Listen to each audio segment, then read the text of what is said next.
Aligning incentives. I think that there needs to be a 1-year spiff for sales if they get a certain percentage of their customers to renew. They don't have to be involved in it, they just have to have signed good clients. If you can only choose one, then it's having a common North Star.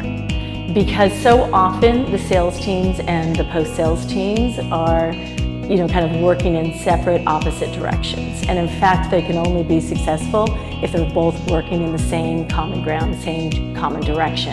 Enable each other. So have sales sit down with CS, explain what they do, enable them, give them the vocabulary, and vice versa. Yeah, one way sales and CS would work better together, I think it comes down to a kickoff strategy. I think there's a lot of information that's coming from sales into CS.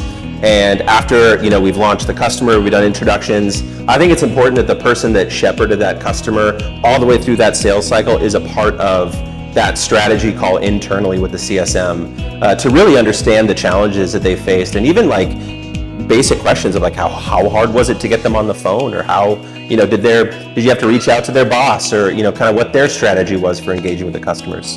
One thing sales and customer success teams can do to work better together is have customer success design and implement a sales enablement function. And customer success is very well practiced on building customer enablement programs, but there's not a lot of times that they transfer that knowledge to sales, and they often act like they don't have time, energy, or interest in training sales, and sales ends up getting mistrained and then giving customers potentially poor fit deals. I think it would be an understanding of the goals that each side has, and then making sure those are aligned with what they're heading towards.